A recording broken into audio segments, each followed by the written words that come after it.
नमस्कार दोस्तों। हम लोग 17वीं बीपीएससी और यूपीएससी पीटी परीक्षा के लिए रेगुलर क्लास को जारी रखे हुए हैं और अभी पढ़ रहे हैं हम लोग भारत के मूल अधिकार।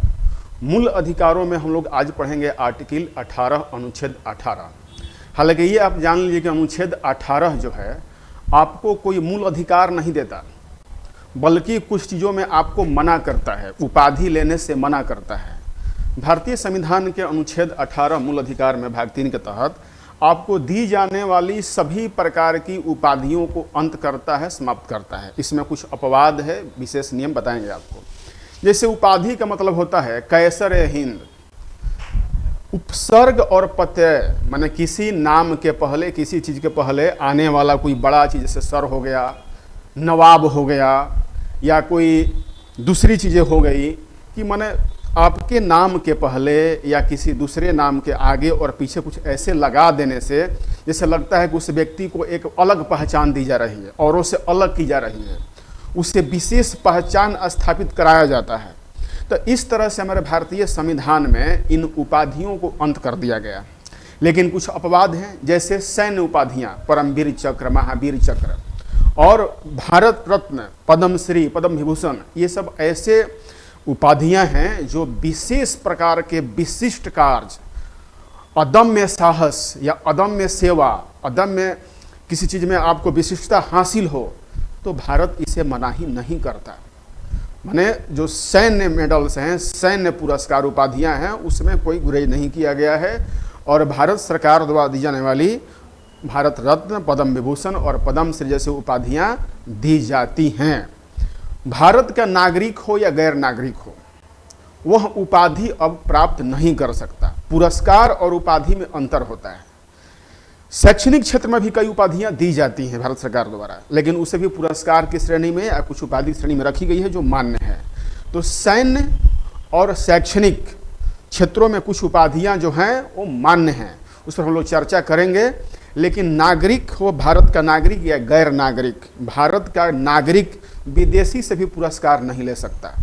और भारत में रहने वाला कोई विदेशी नागरिक, वो भारत में रहते हुए, लाभ के पद पर कार्य करते हुए, स्वयं अपने देश या दूसरे देश से भारत में रहते हुए लाभ का उपाधि ग्रहण नहीं कर सकता। जैसे मान लीजिए अमेरिका से कोई यहाँ पर आके काम कर रहा है, बहुत बड़ा बिजनेसमैन हो, और उसे कोई उपाधि उसके देश द्वारा या कोई दूसरे संगठन द्वारा दी जाने की कोशिश की जा रही हो, दी जा रही हो, तो वह तब तक भारत में रहते हुए ग्रहण नहीं कर सकता जब तक कि राष्ट्रपति अनुमति नहीं दे।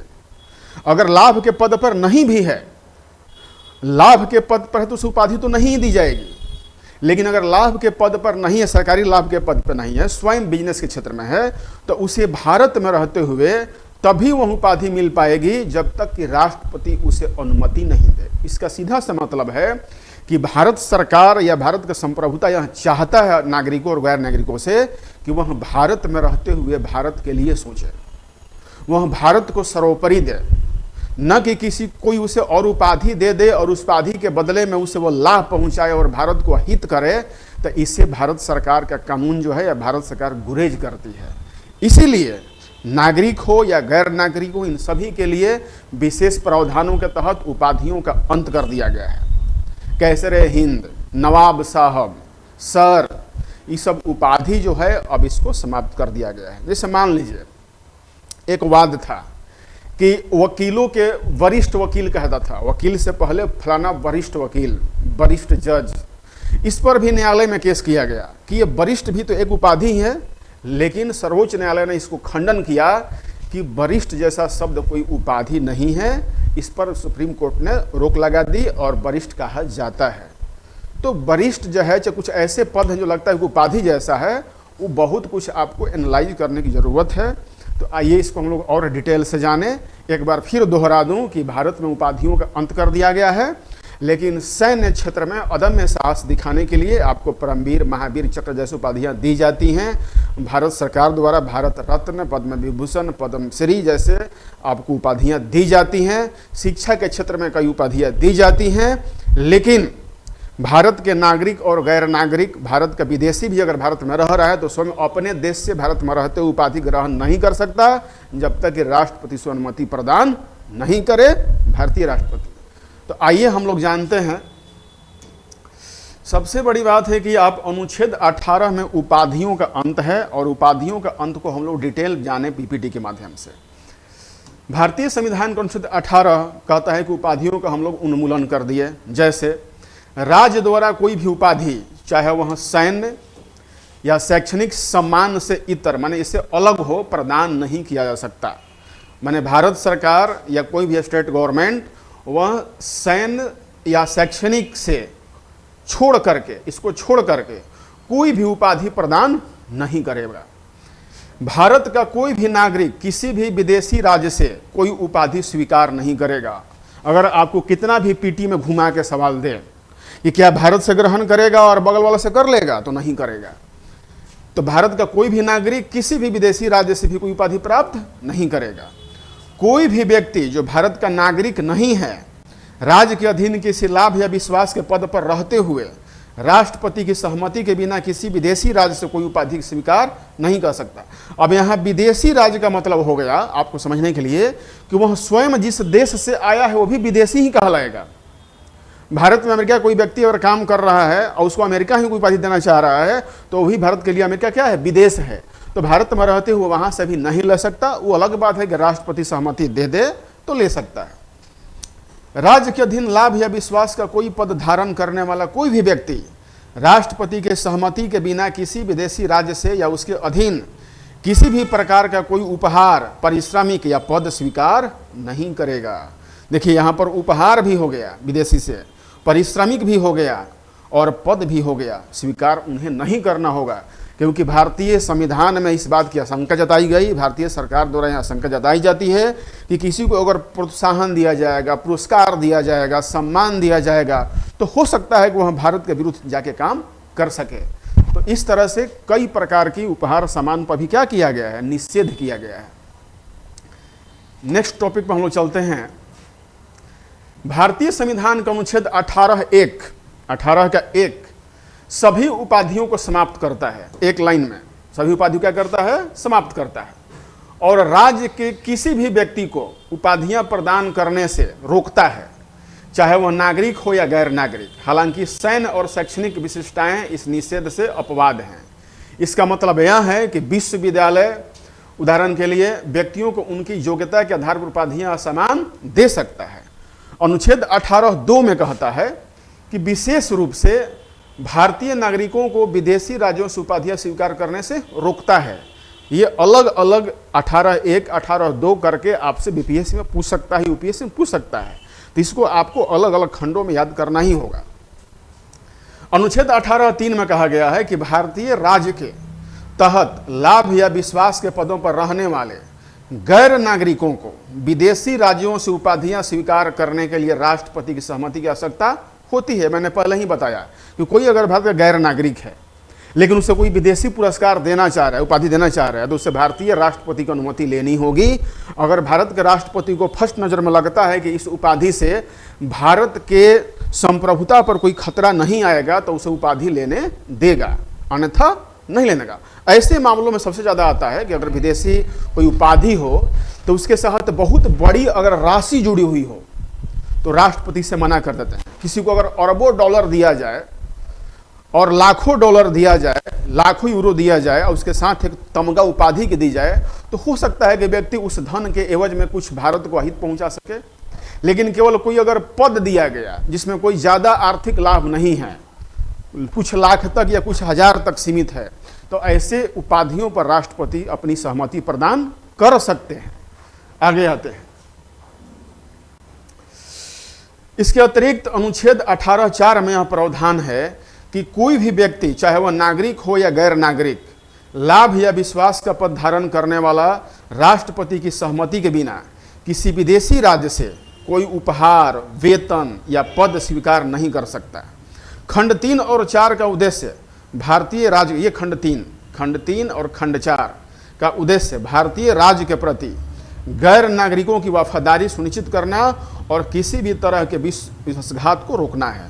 समझिए उदाहरण से, कोई अगर व्यक्ति पाकिस्तान का भारत में बहुत छोटा मोटा ही काम कर रहा हो और वो डायरेक्ट उसके पास पैसा नहीं भेज पा रहा हो, तो क्या करेगा?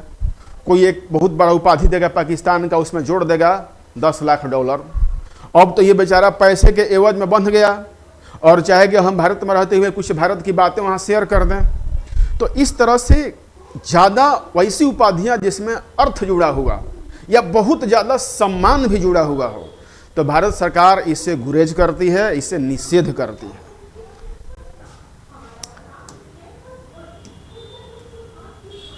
उपाधि किसी के नाम के साथ जुड़ी हुई किसी चीज को संदर्भित करता है। ध्यान रखिएगा, किसी नाम के साथ जुड़ी हुई किसी चीज को संदर्भित करता है, जैसा कि उपसर्ग या प्रत्यय, जैसे सर, नवाब, महाराजा। महाराजा लोकतंत्र में उपाधियों और नाम मात्र की महिमा का निर्माण हतोत्साहित किया जाता है। मतलब कि ऐसे उपाधियां जो किसी को बहुत अलग दर्शाता है, बहुत महत्वपूर्ण बना देता है, तो वैसी उपाधियां हो सकती हैं। नाम के पहले हम लोग सर लगा देते हैं, फलाना नवाब लगा देते हैं, फलाना महाराजा लगा देते हैं। जैसे माधवराव सिंधिया है, तो माधवराव सिंधिया तो महाराज था, लेकिन अब उसे महाराज वहाँ के लोकल लोग कुछ कह देते हैं, लेकिन महाराजा उसके नाम और टाइटल से क्या किया गया है, हटा दिया गया है। डुमराव महाराज, बिहार में एक डुमराव महाराज थे, जैसे दरभंगा महाराज हैं, तो दरभंगा महाराज और डुमराव महाराज जैसा जो शब्द था वो हमारे संविधान बनने से पहले का था, तो लोग उनको कहते रहे हैं। तो इसलिए अब हम उन्हें डुमराव महाराज या दरभंगा महाराज के वंशजों को हम लोग महाराज की उपाधि नहीं दे सकते। वो अलग बात है कि उनकी चाटुकारिता करने वाले लोग आज भी उनको महाराज कह देते हैं। यह तो है, क्योंकि इस सामाजिक समानता के सिद्धांतों को क्या है, विरुद्ध है। एक को बहुत बड़ा तमका दे दिया जाए, दूसरा को सामान्य नाम से बुलाया जाए, तो ऐसा होता है। हालांकि यह तर्क दिया जाता है कि भारत रत्न, पद्म विभूषण और पद्मश्री 1954 में शुरू की गई जैसी उपाधियां अनुच्छेद 18 के तहत निषिद्ध नहीं है, क्योंकि वे विभिन्न क्षेत्रों में नागरिकों द्वारा किए गए असाधारण कार्य की राज्य मान्यता को दर्शाता है। तो जो 19 याद रखिएगा कि 1954 में शुरू किया गया था, तो 1954 में भारत रत्न, पद्म विभूषण और पद्मश्री जो उपाधियां भारत में प्रदान की गई, तो यह एक बहुत ही महत्वपूर्ण कार्यों के लिए, मतलब कि उन्हें उपाधियां अनुच्छेद के तहत निषिद्ध नहीं है, क्योंकि नागरिक द्वारा किए गए असाधारण कार्य है को मान्यता दर्शाता है। यह ध्यान रखना महत्वपूर्ण है कि अनुच्छेद 18 कोई मौलिक अधिकार प्रदान नहीं करता, बल्कि मना करता है कुछ चीज को लेने से, बल्कि कार्यकारी और विधायी शक्तियों पर प्रतिबंध लगाता है। उपाधियों का सम्मान अनुच्छेद 14 द्वारा गारंटीकृत सम्मान के मूल सिद्धांत के विपरीत माना जाता है। माने अनुच्छेद 14 क्या कहता है, समानता कहता है, लेकिन जो 18 है इसके विपरीत इसको निर्णय सुनाता है, जो सभी नागरिकों के साथ समान व्यवहार क्या करता है, सुनिश्चित करता है। भारतीय समाज में रहने वाले सभी लोग समान हैं। तो अनुच्छेद 14 को ही आगे बढ़ाते हुए ऐसी उपाधियों को अंत करके उनको भी समान नागरिक की श्रेणी में क्या करता है, ला देता है। ऐतिहासिक फैसले, बालाजी राघवन बनाम भारत संघ, ये केस इसलिए स्टडी किया जाता है कि थोड़ा आप इसको और डिटेल जान, इसे लोग केस स्टडी भी कहते हैं, कि ऐतिहासिक फैसले बालाजी राघवन बनाम भारत संघ AIR 1996 में अदालत ने माना कि राष्ट्रीय पुरस्कार अनुच्छेद 18 खंड 1 के तहत उपाधि नहीं है। माने भारत द्वारा राष्ट्रीय कई पुरस्कार दी जाती है, वो पुरस्कारों को उपाधि के श्रेणी में हम लोग रख नहीं सकते। सरकार द्वारा एक समिति, उच्च स्तरीय समीक्षा समिति, जो उपराष्ट्रपति की अध्यक्षता में होती है, गठित की गई थी, जिसमें कहा गया है कि विभिन्न राज्य सरकारों द्वारा दिए गए नामों की सिफारिशों के आधार पर पुरस्कार दिए जाने चाहिए। इन सिफारिशों की केंद्र सरकार द्वारा समीक्षा की जाएगी और इस समिति के बाद नाम प्रधानमंत्री कार्यालय को भेजे जाएंगे और अंत में अंतिम फैसले के लिए राष्ट्रपति को भेजे जाएंगे। मतलब कि किसी व्यक्ति के नाम से कोई अगर पुरस्कार देते हैं तो उन पुरस्कारों के लिए समिति बनाई जाती है, उन समितियों के व्यापक समीक्षा की जाती है। अगर केंद्र दिया, राज्य दिया, तो केंद्र द्वारा समीक्षा की जाएगी और राष्ट्रपति की सहमति जरूरी है, तब ऐसे पुरस्कार दिए जाते हैं। तो ये बहुत ही मतलब कि फिल्टर करके दिए जाते हैं। यह याद रखना महत्वपूर्ण है कि भारत रत्न पुरस्कार के लिए कोई दिशा निर्देश नहीं दिए गए हैं। भारत रत्न पुरस्कार के लिए कब दिया जाए, कैसे दिया जाए, किस टाइम किनको दिया जाए, कोई विशेष दिशा निर्देश नहीं है। लेकिन अभी तक जो पुरस्कार दिए जाते हैं भारत में बिल्कुल ही एक असमान नागरिक कार्य या किसी विशेष क्षेत्र में विशिष्ट कार्य करने के लिए, वो खेल हो, विज्ञान हो, कहीं भी दिया जा सकता है। जैसे लता मंगेशकर गायिका थी, सचिन तेंदुलकर खिलाड़ी थे। तो इस तरह से कोई दिशा निर्देश नहीं है इसमें, तो खिलाड़ी को और जोड़ के सचिन तेंदुलकर को दिया गया था। लेकिन फिर भी इस पर समीक्षा केंद्र सरकार जो नाम आता है वो नाम पर राष्ट्रपति भी अपने समीक्षा करा के मुहर लगाएगा, तभी दिया जाएगा। एक और केस देखिए, इंदिरा जयसिंह बनाम भारत के सर्वोच्च न्यायालय, माने भारत के सर्वोच्च न्यायालय के विरुद्ध ही इंदिरा जयसिंह ने एक केस कर दिया। इस मामले में कहा गया था कि वकीलों के नाम से पहले वरिष्ठ अधिवक्ता शब्द के उपयोग पर सवाल उठाया था इन्होंने। तो इस मामले में एक शिकायत दर्ज की गई थी। सुप्रीम कोर्ट ने फैसला दिया कि यह उपाधि नहीं है, वरिष्ठ शब्द कोई उपाधि नहीं है। वरिष्ठतम का मतलब होता है कि बहुत पुराना, बहुत पहले से हो, या उन्होंने बहुत लंबे समय तक सेवाएं दी हों। तो उम्र से भी हो सकता है, लंबी सेवाओं से भी हो सकता है। तो इस तरह वरिष्ठ जो है, सुप्रीम कोर्ट इंदिरा जयसिंह के मामले में कहा कि वकीलों के पहले जो हम लोग लगाते हैं अधिवक्ता, वरिष्ठ अधिवक्ता, तो वो वरिष्ठ क्या है, उपाधि नहीं है। तो ये केस स्टडी है। तो अंत में मैं यही कहूँगा कि अनुच्छेद 18 भारत के नागरिकों को और गैर नागरिकों को देसी और विदेशी उपाधियों को लेने से क्या करता है, रोकता है। सर, नवाब और महाराजा जैसी उपाधियां भी भारत से अब क्या कर दी गई, हटा दी गई हैं। ऐसा इसलिए कहा गया है कि समानता के अधिकार को लागू करने के लिए कुछ निषिद्ध जरूरी थी, इसलिए 18 में उसे निषिद्ध किया गया है। और भारत के सामने, भारत संघ के सामने सभी नागरिक एक समान हैं। अभी तो आप जान लीजिए कि शायद जो गाड़ियों से लाल बत्ती हटाया गया, यह भी समानता के अधिकार को ही फॉलो करता है। भारत सरकार में जब बीजेपी गवर्नमेंट 14 में आई तो इन्होंने कुछ बड़े फैसलों में यहाँ था कि वीआईपी या वीवीआईपी जो गाड़ियों पर लगाया जाता है, दर्शाया जाता है या लिखा जाता है, उससे भी हटा दिया जाए, क्योंकि आम जनता को यह आभास नहीं हो कि हम इनसे बहुत छोटे हैं और बहुत कम हैं। तो इसलिए एक सराहनीय कदम है। वो अलग बात है कि आज कुछ छुट भैया अधिकारी, मैं जिनको कहना चाहूँगा छुट भैया, जो संविधान में कहीं ना कहीं कानून में विंडो निकाल लेते हैं। वे अपने गाड़ियों पर लिखते हैं बिहार सरकार, भारत सरकार, फलाना जगह का मुखिया। ये भी क्या लिखने की जरूरत है। सरकार से मैं अपील करूंगा कि इन चीज़ों को भी बंद किया जाए। हाँ, उन्हें अगर जैसे विशेष काम है, जैसे आपको इलेक्शन कमीशन है या कुछ विशेष ड्यूटी है, तो उन पर कुछ विशेष ड्यूटी विशेष समय के लिए लिख दिया करें। जिला प्रशासन, राज्य प्रशासन, भारत सरकार, ये भी कहीं ना कहीं लाल बत्ती वाली प्रवृत्ति को ही दिखाता है। ऐसे केस स्टडी पटना में हुआ था। पटना के ट्रैफिक एसपी ने एक ऐसे व्यक्ति को पकड़ा जिसके गाड़ी पर लिखा हुआ था बिहार सरकार या शायद भारत सरकार। उस व्यक्ति को यह संज्ञान था कि फलाना नंबर की गाड़ी जो है अब सेवा में नहीं है, और उसका ऑनर और ड्राइवर अभी भी बिहार सरकार या भारत सरकार का नेम प्लेट लाए घूम रहे थे।